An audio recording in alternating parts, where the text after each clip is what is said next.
This mounts over your existing mirror and it records the front of your car and the back of your car at the same time. I set the recording for 1080p on the forward-facing camera. Right now it tells you everything on the screen in real time, your miles per hour, your time, your date, even the GPS location. The backup camera works even better. In the rain, you see everything clearly. The forward-facing camera is a 170-degree lens. The backup camera is a 150-degree lens. So WOLFBOX is pretty popular on Amazon. We're going to check it out. We're going to install it. It comes with a 1-year warranty. Now there's two ways to install this. You can install it by plugging into the cigarette lighter port in your car, which most cars have. Or you can power up this system using this add-on kit. This is WOLFBOX hardware kit. It's sold separately. And basically it consists of 2 fuse connections that plugs into your fuse box under your dashboard. A ground connection, which should be near your fuse box under your dashboard, and then a USB Type-C connection plugs into the mirror. And you can turn it on and off using this button. And your output voltage is 5 volts, which is the Type-C connection, I believe. And then the input voltage is 12 volts, which is the fuse connections right here. And of course the ground connection, 0 volts. All right, let's go ahead and take this off and check out what we have. Oh, and it does come with a micro SD card. Not a lot of them do have that. This is a class 10 32 gig micro SD card. Here's the GPS. Plugs in right here. Here's the backup camera cable. There you go. Plug that in. That goes to the backup camera. Here's the backup camera. You have to take the film off, of course, and it has double-sided tape, or you could use the physical mount. And here is the rubber bands to mount it over your existing rearview mirror. And here's the power adapter right here. So that's the Type-C connection I was talking about. So on the starting to the left to right, you got AVN, which is the backup camera cable connection. And then you got a 3.5 connection, that's for your GPS antenna. The SD card plugs into that middle connection. And then on the right is the USB Type-C connection for power. And this is the power on and off button right here. So if you tap it once, the screen will turn off. If you tap it again, the screen will pop back on. It's still recording when you do this, but if you press and hold the button, it'll physically boot it down. So the mirror just clamps over your existing mirror and just bands lock into the hooks on the bottom right here. Now you can plug directly into your cigarette lighter port right here and then run the cable to your mirror. That would work, but that only gives you power when the car's on. Put that behind the airbag.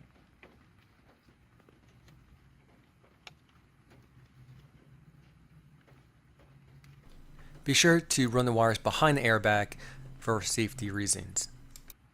Just like that. This is for the backup camera. The other one was for the fuse box connections.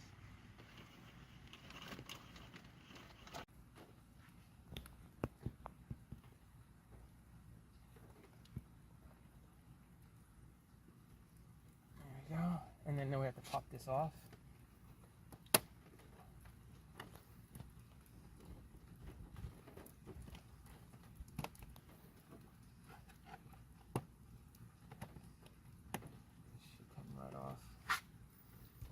That, and then this should tuck behind the weather stripping. There we go, tuck back there. Right here, you can put this on, no problem.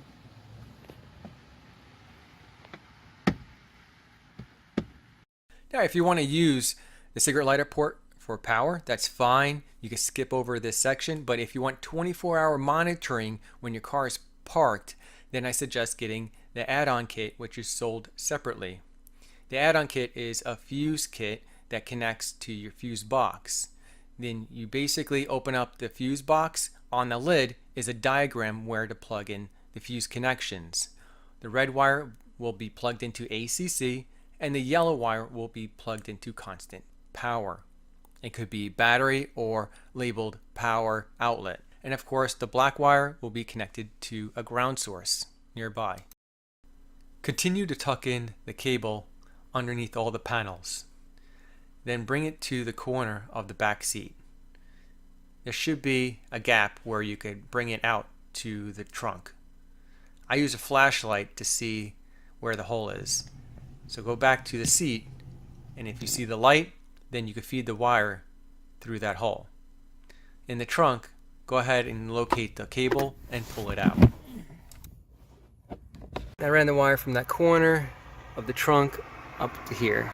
If you cannot fit the backup camera cable in the wire harness in the trunk hinge, then you can use 3 zip ties to secure the cabling on the outside of the trunk hinge. So right here, this is the reverse lights. So we're gonna connect that red wire to that red wire. Looks like someone already did. Then they cut it off, I guess, when the factory settings right here. Looks like a water droplet is on the lens. As you can see right here, I got maybe 10% visibility out of this side mirror, maybe 25% visibility, and out of the back window, probably less than 25% visibility. I could barely see the tree behind me, barely see that car behind me, and really don't see any of the street. But with this rear view mirror, I can see everything. I can see the neighbor across the street. I can see my neighbor right next door. I can see the car down the street. I can see the whole entire street, and the car is parked. This thing is incredible, and you can adjust it.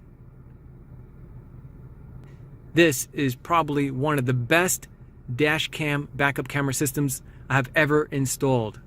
It tells you the compass reading right here, miles per hour. Your SD card's plugged in. The microphone is muted. It lets you know that the GPS is working and the audio is on. But the microphone is off. And the red dot means it's recording. And it tells you the time. Tap right here. You can adjust the lighting or the backlight, and you can take a snapshot, and you can hit switch right here. This is split mode, and this is the forward facing dash cam. We'll use right here. Oh, it has a shortcut button so you can see all the footage. Oh, this is the locked footage in case someone hits you. Oh, here it is. Alright, so that's how you switch. Oh yeah, he just pulled in like not even like 30 seconds ago. This is definitely Tampa Tech approved. Hopefully this video helped you out with your purchase. Thanks for watching.